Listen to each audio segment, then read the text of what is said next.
Hello, everyone. How are you? Jacqueline Jax here. Welcome back to my channel. Whether you're watching me on Facebook Live as part of our group page or on YouTube, I am so happy you're here because I have a conversation for you and I want you to join in.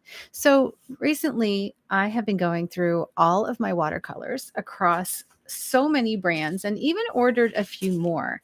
And I've discovered some pretty unusual things, I would have to say, maybe more unusual than I ever thought they were going to be. You kind of go through and you paint and you have a great time and you enjoy everything. And you don't really think that the watercolor that you're painting with has an issue. But I do notice that I choose some over others. And as I was having this discussion with you guys, you were asking me which ones should you choose based on what I paint with. And as you can tell, these are my most fun, most exciting watercolors that I paint with.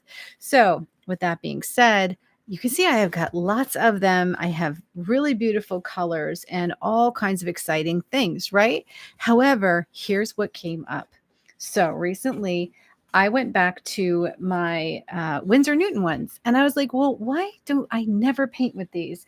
And it was a really good question because I was like, I really should try and revisit them because a lot of people ask me about them. And I guess a lot of you guys go to your local art store or Michael's, which is popular. And by the way, Michael's has downshifted away from professional watercolor. Just so you know, they're pretty much trying to handle their own brands. So that's a reason why you can't really find good watercolor there anymore. It used to be different, but now you really do have to go through professional watercolor providers. And I get the argument that when you're choosing your watercolors, you want something economical just in case you don't stick with it. Yeah, I get that, right? But I don't know if everyone is as educated about watercolor as maybe someone like me or some of my other friends that do watercolor every single day and have studios full of it. And I think that makes a difference. And there's an argument to be had because when you look at the prices of watercolors, Winsor Newton actually is not that cheap. Even the Cotman sets are not that cheap. Yet you don't get a lot of bang for your buck. And in some cases, I have watercolors that I paint with that are way cheaper than Winsor Newton and are available in every country. So I just want to have this conversation because I'm thinking maybe there's a misconception. Maybe the brand has changed. Maybe they used to be better than they are now. Or maybe I've just changed and I've discovered so many great watercolors that I seriously just don't want to go back to Winsor Newton. Now, you just saw a lot of really brilliant colors, right? And now you're looking at kind of a pale mix of colors, correct? I mean, some of them you can't even see. Look at these. They're supposed to be bright, but they don't look bright to me. And these are the Winsor and Newton ones. So I'm wondering if maybe people are painting with these because they've been given a set or maybe because they just don't know what else is out there. That's the conversation I think we need to have. And as a result, I'm going to swatch some of my Schmincke paints because I'm working on these anyway. And I'm going to pull the ones that I just swatched last night, like 6 o'clock in the morning, by Winsor Newton. And we're going to talk about it. And we're going to look at how these actually do re-wet because there are a lot of options out there. Okay, so this is PY3. It's a common lemon yellow. I happen to really like the Schmincke one. And the reason why is because it has just a beautiful vibe and I never get streaking with it. Now, most of my Schmincke do not streak, and this is not a Schmincke commercial. This just happens to be a brand that I constantly paint with. And the reason why I gave you the link is because I get them all at Jackson's and I feel like they have enough sales and enough like discounts on them where you can pick these up from time to time in sets and really save money. Now, keep in mind that if you're buying like a set like this, like I got this wood box set from them. I think it was like last Christmas or even my birthday. And I loved it. And it has been my favorite set by far. And I'm so excited I got it because now all I think about are these colors. And it has literally all the best colors in this set. As I was going through the dot card the other day, actually, I was swatching the entire line out, and I realized that everything in my set, of the wood box set, the larger box, they are all the highest light fast, all the transparent ones, and all the single pigment ones. So rather than buy them all individually, this is actually a great deal. And if you think in terms of like how much painting I do, you have got to look at how much I've actually used. I haven't used like anything here. And that's amazing because it shows you a lot about the pigment load. Now, as opposed to the colors in Winsor Newton that I was swatching yesterday, I was using everything I could. I was going back multiple times. The lemon yellow is not even as close. There's actually not even a yellow here, except maybe transparent yellow that is even close to the yellow of lemon in Schmincke. And this goes for Sophie by Sennelier. This goes for a really inexpensive brand, Roman Schmal. Look at how bright they are and look at how dull it is in Winsor Newton. Now, a couple of you guys are arguing with me over this, and I just don't know why, because I just don't see it. I just really don't see it. Either you have a different set of paints than I do, or maybe you just don't know how bright these things can actually get, because they can be so much more bold and so much more fun to paint with. You know what I mean? So here is the Cad Yellow Light, and this one is by Schmincke. It re-wets so well. It's so ridiculously creamy. And when it says it's semi-opaque, it's actually semi-opaque. But you can add a little bit of water to it and reduce it down. Hey, Misty, we're not talking to you right now. You can reduce it down to just a light wash, and it's still just as bright. So like you can get the opaque version or the light wash version, and it's still bright. Now, this is what's happening to me when I swatch all these colors. And the reason why I'm so adamant about getting like Sennelier, Schmincke, Roman Schmal, Mission Gold over the other brands is because I have found that quality in all of these. Now, Schmincke is the top of the line one, yes, but they do have sales. And the pigment load is so bright that you really aren't going to paint with anything better. You'll never outgrow it. And the painting experience is amazing. Now, of course, there are some other really cool effects in other brands that I definitely go through and I show you, and I really am transparent with everything that I'm using because I have a ton of it and I love watercolor. In fact, you know, I just have been going through the M-gram stuff and I love the ones that I've done so far. I've been going through my Sennelier again and adding to my collection because there's some beautiful reds that I want in there. I mean, there's just like so much available. And why even paint or bother with a watercolor that isn't going to perform well for you, you know? Now, as far as glazing, if you notice, I am not getting any streaks in my glazes. Now, let's look at what I was trying to do with the same brush, the same watercolor yesterday. Look at this crazy striping. I couldn't get rid of it to save my life. There are big gaps. Now, they're not as apparent here, and I went over and over and over. Like this one, is Rose D'Or that light? Because I couldn't get any color out of it. And this Rose Madder Genuine, I thought it was supposed to be darker, but it's so light and I couldn't get any color. And then Permanent Rose, it dried to a dusty finish. So what is going on here? I feel like I'm in the alternate, like a different universe, you know, like some people are talking about a brand that they absolutely love and I just can't find it. I feel like I'm not painting with the same stuff, to tell you the truth. So that's where I am right now.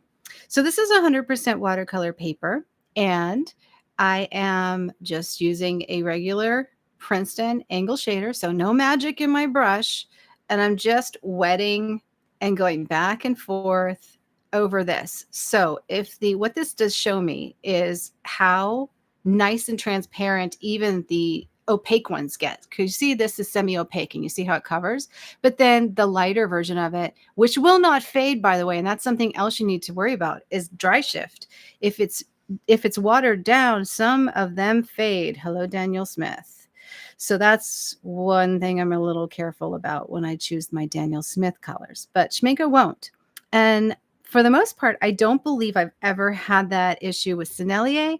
And I know I'm not going to have it with Roman Schmal because they claim that they are doing light fast watercolors. So guys, there are other options out there. And I'm telling you, look at how beautiful this quinacridone gold is. It's lovely. And like the lighter version is so beautiful. I'm building up the layers here and you can see the transparency is crazy. I'm even going to go a little darker here. Right? Just beautiful. So you see what I'm saying? I know you do. I know you see it. It's actually happening in front of your eyes. And some of you guys who have been painting a little while longer, I think you agree with me. And I've heard you totally on board with this same experience, you know, as far as they're just not performing like you had hoped and you don't really reach for them. And I find that anything that I absolutely don't get inspired to paint with and I don't reach for, I don't want to recommend it. And I know that like the argument is, well, you know, some of us can't afford to buy Schmincke. I get it. But there's Roman Schmal and there's White Knights and there's so many others. And Jackson's has all these sales. So like, you know, a Roman Schmal basic set is like $20. I'm sure you can't buy the set of Cotman from Winsor and Newton for that. I'm absolutely positive. So I know we have got to be talking about the same thing here. You know what I mean? So let's look at this quinacridone gold. There isn't even anything even close to it. The quinacridone gold by Winsor Newton is faded and it's almost got a brown cast. It's staining, and even though it's transparent, and it is transparent, but like what wouldn't be transparent? It's so light and I can't get any more color out of it. So this was like a full wash with a glaze. But look at how beautiful this color is. Now let's just look at another one because I've got lots of quinacridone golds and lots of yellows. And I think this is really going to set the bar for looking at what watercolor can really be and how nice and creamy it actually is and how pretty it could be for you. You know, when you're painting, you want your experience to be great. And I want all of my students to be painting with the best possible stuff, even if it's Roman Schmal or it's White Knight or, you know, it's a brand that you can get on sale locally. You know what I'm saying? So this is the Quin Gold that is made of PY 102 and PY 150. So it's really close to the Schmincke and the quality is pretty much the same. The Schmincke is a bit more bright, right? A bit more of like the goldy oranges. So a little more rich, but the Quin Gold in Roman Schmal is excellent. It's beautiful. There's also a really good one too by, here's another swatch of the Quin Gold here. There's also another really good one by Quor that I really like. It's beautiful. Turner Yellow is gorgeous. So far in this is the wood box set. I don't have a color that I don't love and that I don't just feel absolutely comfortable in recommending to you. You know what I mean? So one of mine is out of order, so I got to go find it. Let's see where it is. It's Juan Brilliant Dark. I must have put it somewhere. I can't find it. This is Naples Yellow. Okay, well, we'll skip that one till I find it. I must be painting with it in another kit. Sometimes I do that. Let me make sure you can see. Yes, you can. All right, so let's go to Naples Yellow. This is so what would you use Naples Yellow for? Well, Naples Yellow is an opaque color, meaning that this one specifically has a lot of coverage and it's got PW6 and PW6 is the white. So that's why Naples Yellow, it gives you a lot more coverage and it gives you this beautiful kind of like really creamy, milky wash. Now this would be good for, say you're doing a watercolor and you want to add a little pop of something lighter for some reason, like maybe put some like highlights in. This would be a great one to add highlights onto your watercolor. You can kind of get transparency with it, but it's not meant for that because it does have that white component, but it would make any color creamier. So when you're thinking of like maybe developing like some custom colors, let me get one of my little swatches here.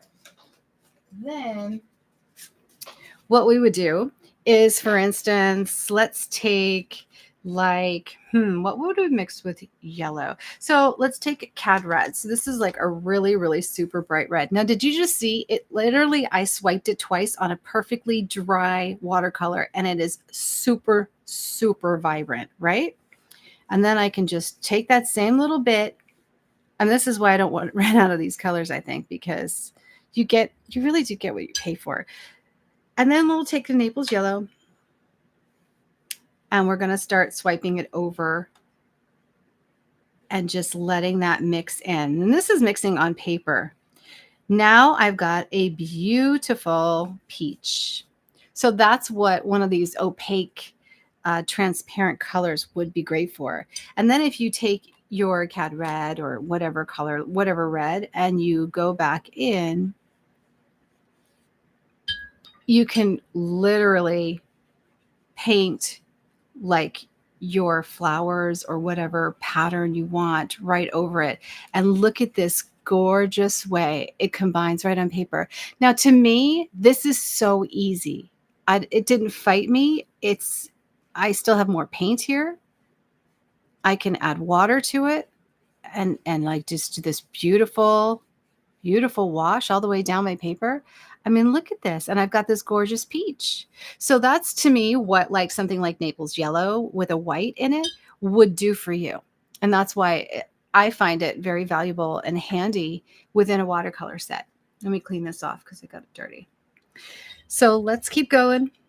Yellow ochre. You guys, I think a lot of people use yellow ochre for landscapes over the traditional yellows. And this is a beautiful yellow. I'm going to show you how it mixes. So I have seen yellow ochre in many brands is not my favorite. I usually avoid it like the plague because it just makes really muddy mixes.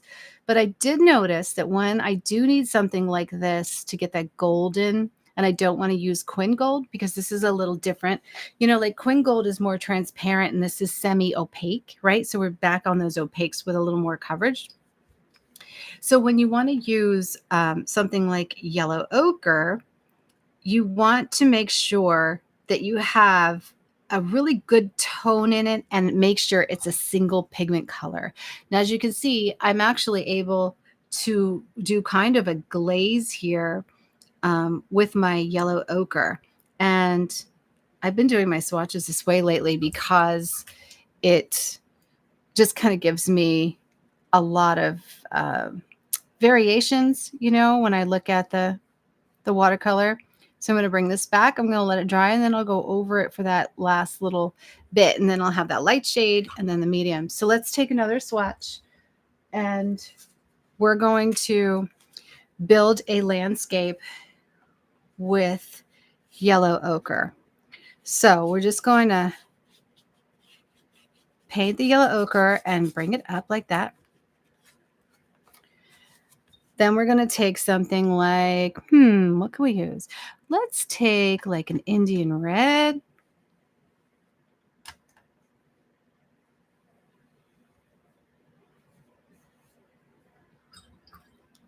And let's take a little burnt sienna.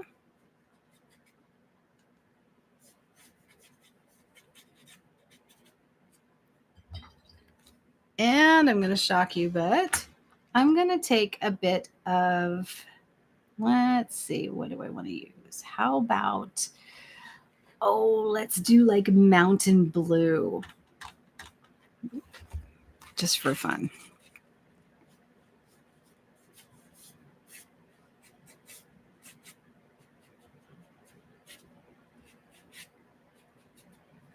And I can actually build up that color just a bit.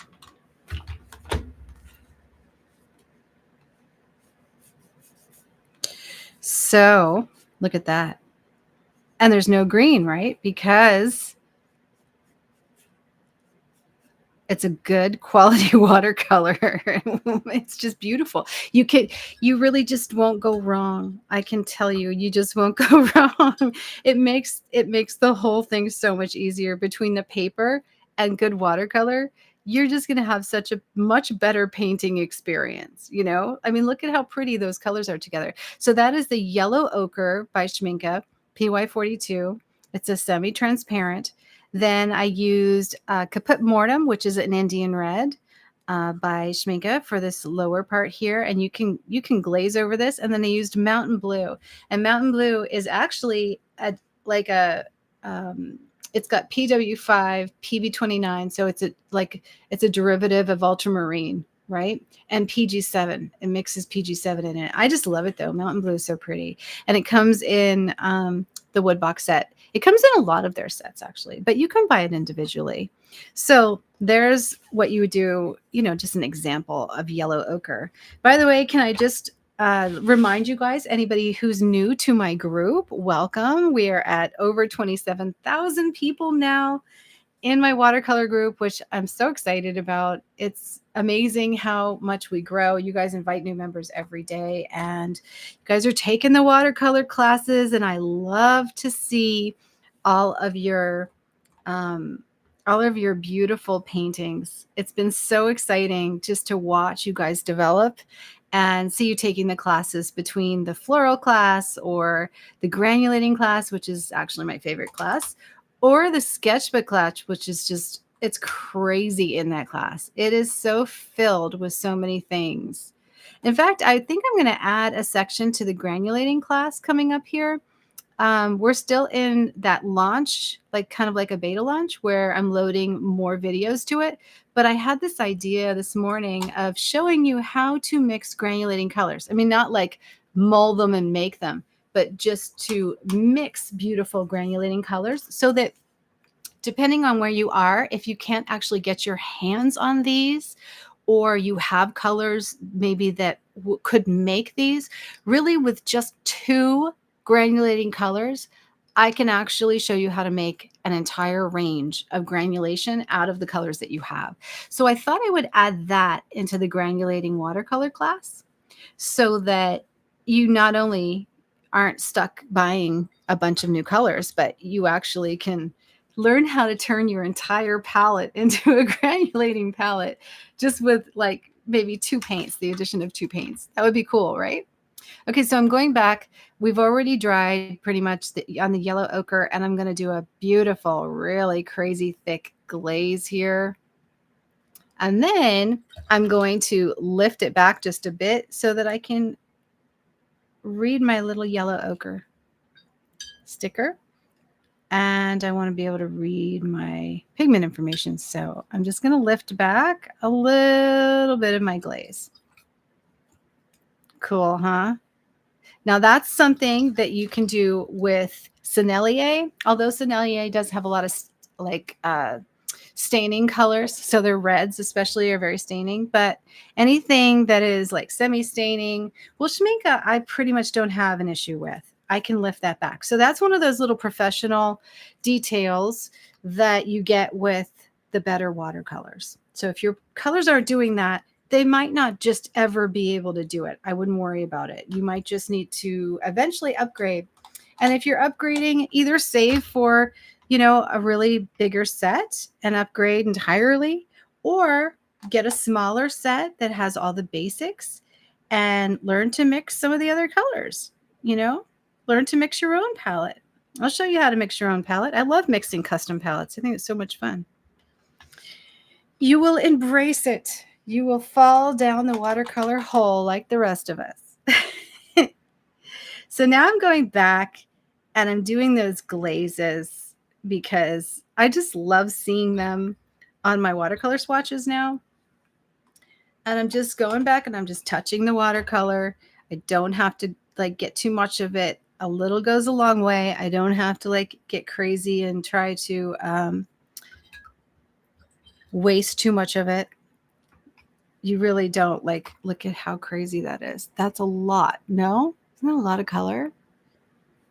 And then I'm just going to lift that back just a bit because I want to see I mean, I need glasses, so I have to make sure I can read everything. Okay, there we go. You should do this with your colors at home and see what you've got. See what you're dealing with. This is a great exercise for control. You'll learn to wash. I just tape up this with just some tape. I don't even draw it. This is just taped up. Look at that beautiful lemon. Now that's a gorgeous color right there, right? I can actually glaze it. So pretty. And let's just do another layer on the Naples yellow so that I have those beautiful layers. Go do this. So put the layer on, and then I just lift a little bit.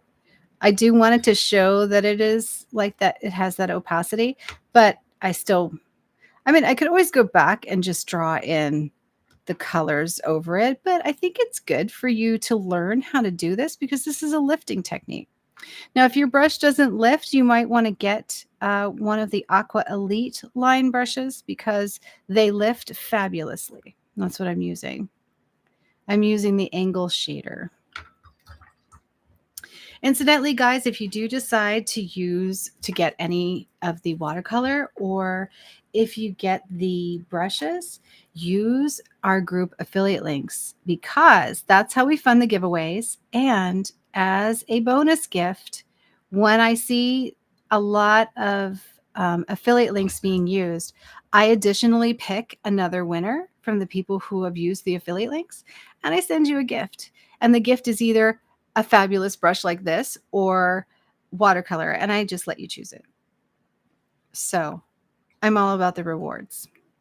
We're just using the affiliate links to fund the giveaways. I actually buy all of my watercolors myself, or the brands will send me something, to try out. But I don't use the affiliate links to purchase my personal watercolor. That is all for my students because I want you guys to be really motivated and encouraged as you paint. And I think it's so fun to get like goodies too. And to tell you the truth, I get such a kick out of giving watercolor to you guys because you love it so much, and it's really exciting. It's just really exciting for me. I know. I'm such a watercolor nerd. Okay, so you see how I glazed, right? So because I'm using Schmincke, I'm just swiping once on the color because it doesn't require that back and forth trying to pick up a lot of color. So I want to know from you, do you kind of see what I'm saying about Schmincke right now? Why? No matter what, even I try all the different watercolors and I love them and I collect them like crazy and I paint with them all. But I always go back to this brand because it's consistent and I paint really well with it. And I also like, if I'm going to sell a watercolor, I don't want to sell something that I'm not sure of. I want to make sure I'm really, really sure of the quality of the watercolor, that it will never fade on my clients that purchase my artwork. I want them, to be done in that museum quality paper, archival watercolors. I want, 50, 100 years out of my watercolors.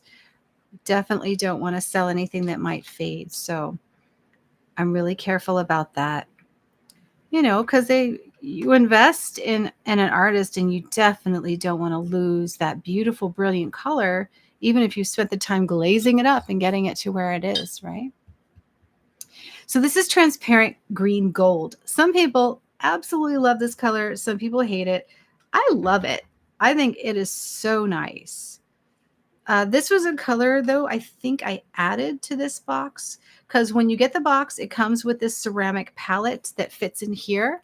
And I love it for mixing watercolor, but I wanted to add more of my colors to this set. So I ended up taking the palette out and I just have it on my studio. And I use the space to put all of my Schminckes in there. So this is a really bright, bold yellow, and we're going to compare it in just a second. So that's the first swipe of chromium yellow hue. So this is PY65. I'm not going to look for all the PY65s. Let's just grab the Winsor Newton because that was really my whole purpose in trying to figure out where we're at here. So this one being chromium yellow. Literally, well, they don't have one, but I don't know which one of these is PY65 because they don't put it on their dot card. I would say like cadmium yellow deep perhaps is close to it, right? I think that's the closest. But can you see like the color difference here? I mean, literally like this is so light for a cadmium yellow deep. A cadmium. Like if you know anything about cadmiums, these are supposed to be the brightest, boldest shades of oranges and yellows. And look at how light they are. And I literally got every drop that I could. And then it dry shifted on me and it dried lighter.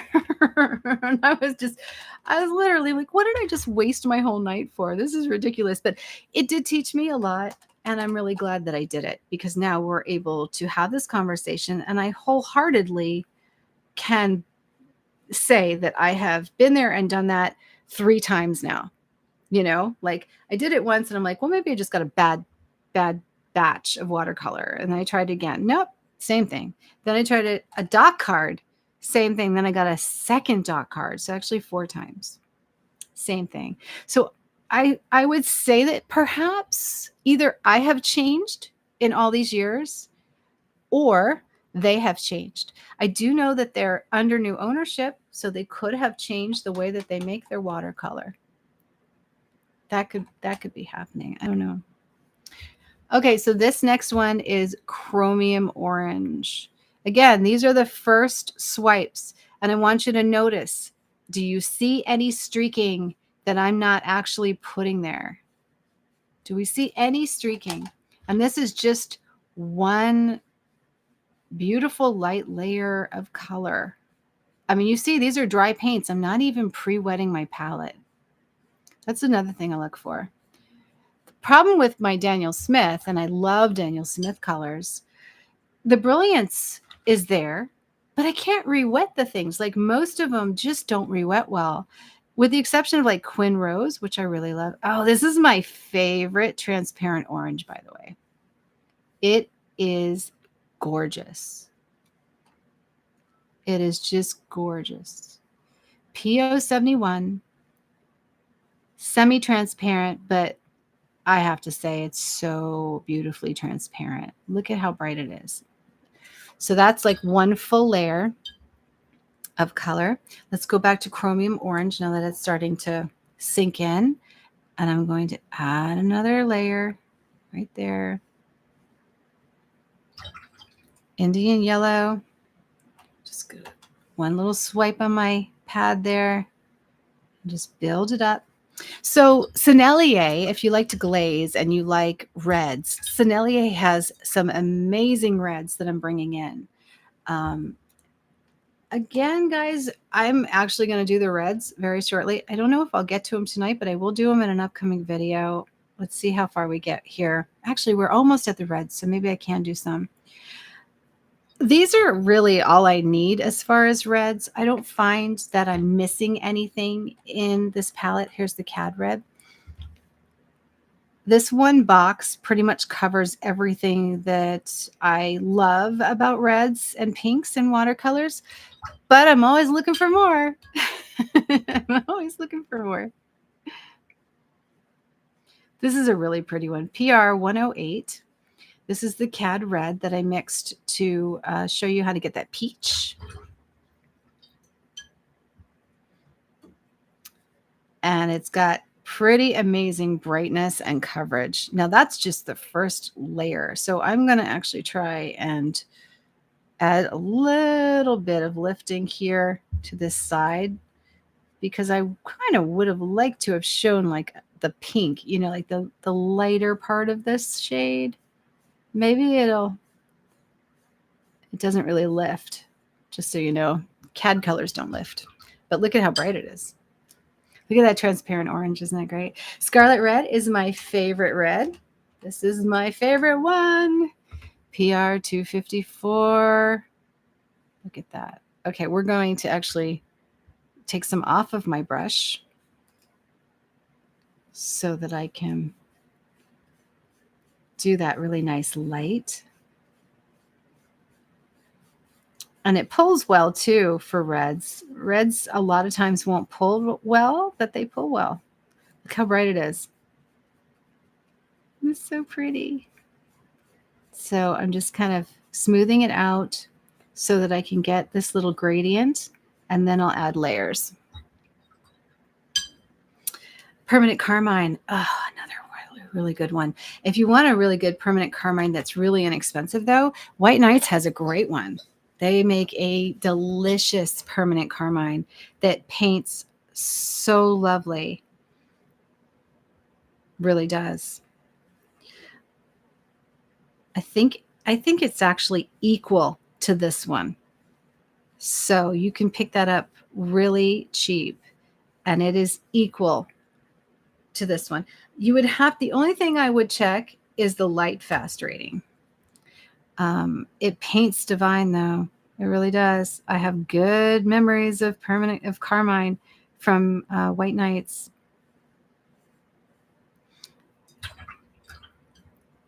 Okay, I'm going to just, this is semi opaque, but look at that gorgeous pink. It's so bright. We're gonna glaze more too.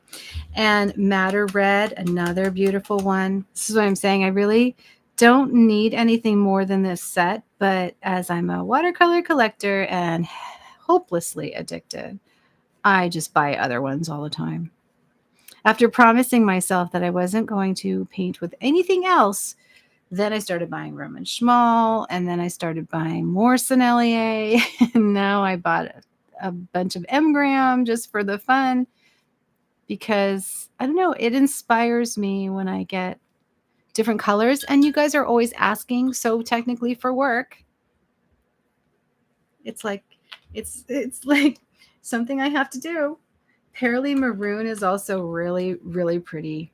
PR 179. So right now, if you look, we've got transparent orange, which is gorgeous. Chromium orange, slightly lighter. Indian yellow, gorgeous yellow. I mean, like the yellows are amazing, right?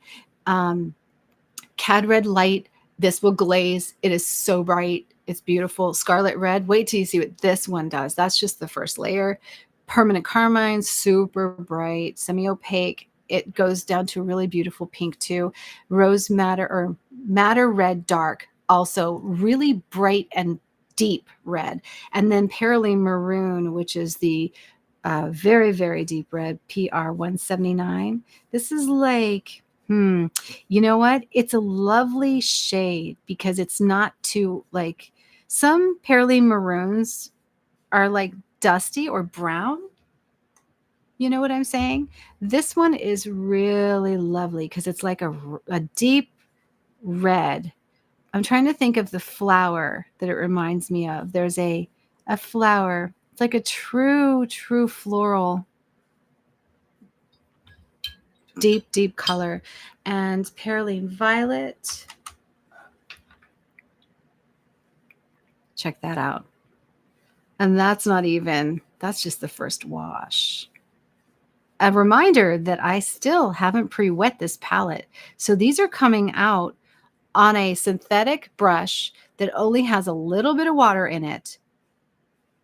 And I'm literally, like, you can see these aren't overly wet at all. And I'm just smoothing them. So it just is easier to paint with, you know?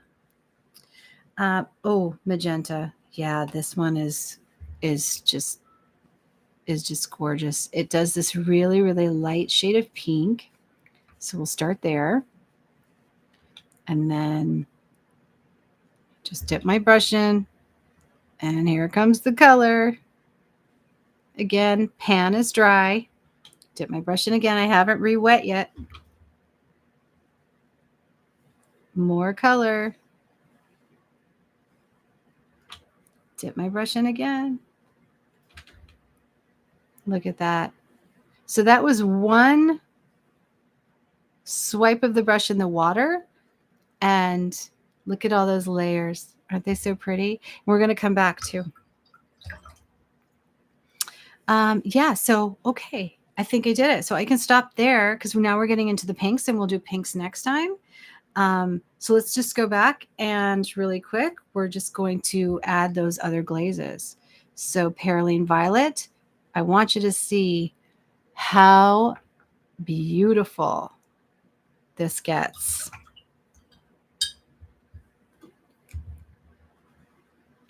So this is a glaze. This is the second glaze here. We could have even done a lighter glaze. Perylene Maroon. I did one swipe of my brush. There we go. Madder Red.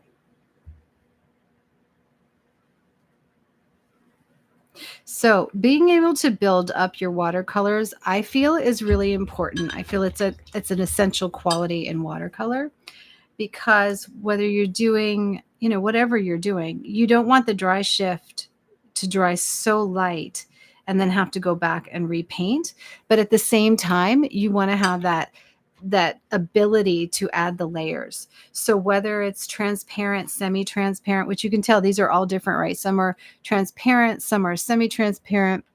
You want to be able to build the layers mainly without, like, a lot of watercolor will give you those pools, right? When you try to build layers, when you re-wet, it like moves everything. And what happens is you end up with these great big like blooms in your watercolors. If you notice that right now, even this, I dropped water on it and there's no bloom. This would have to be very wet, and I would have to create a situation where I was encouraging blooms. So I think probably this is the one I would choose for people who are getting started and are making a lot of mistakes and getting really frustrated. You could get just 5 colors, and just start there and just have a really nice painting experience. 5 colors I would recommend would be Scarlet Red for sure. Either the lemon yellow. Yeah, I would say lemon yellow or transparent yellow to start with. And then one of these golds. So like Quin Gold or Indian yellow. And that would do everything you needed to. You could do yellow ochre if you like what this one did and you want to play with this, this opaqueness. But if you're going to go with an opaque, you definitely still need that as an addition. That would be an additional color. You wouldn't want to choose an opaque in a watercolor set. It would be just something you would use in additionally. Although you can see they're so nice that you can wash them out and get transparent layers, even with opaques, as long as you have the right kinds of watercolors. Like I find that things like Kuretake, how cute they are and how fun they are, I actually struggle to paint the same way with Kuretake that I expect my watercolors to paint on a normal basis. You know what I mean? So the same techniques don't work with all watercolor. If I'm using Kuretake, I can't paint certain things and I don't even try. And I end up just changing the way I paint and what I paint. For sure.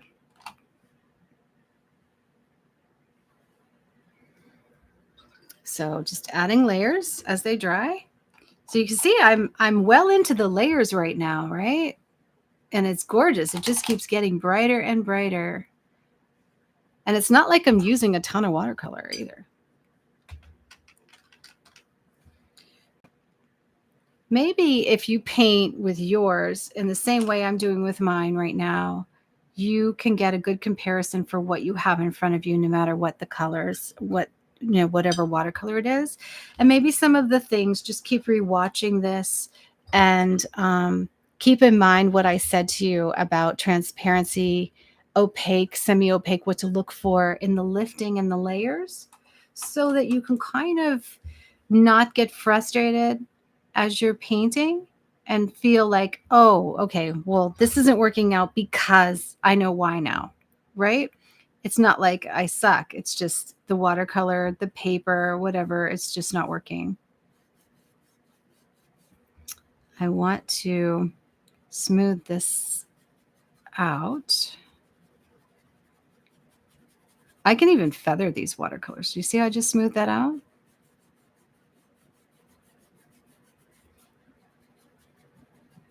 Had a little bit of a bleed and I just blended it.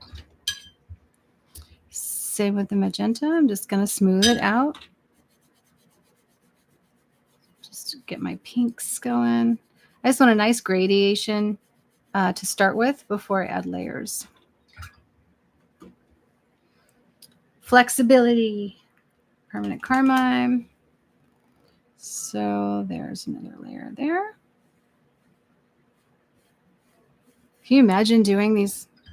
All right, so that's where we left it. That's where we're going. I'm going to keep doing this and I will record some more. Let me know your thoughts on what you saw today. And I hope I taught you some things about what to look for in your watercolor and the difference between the color values, being able to, add glazes, being able to get that brilliance, even in the lighter wash of the color, not just when you have to build it up, but in like the lightest transparent wash of your color, how bright is it? And also learning about dry shifting too. Like you still want to be able to get the deep color and then the washed out version, but not have such a dry shift that it just goes wacky on you and doesn't look right. You know what I mean? All right, guys, have a great day. Love you all. Talk to you later. Bye.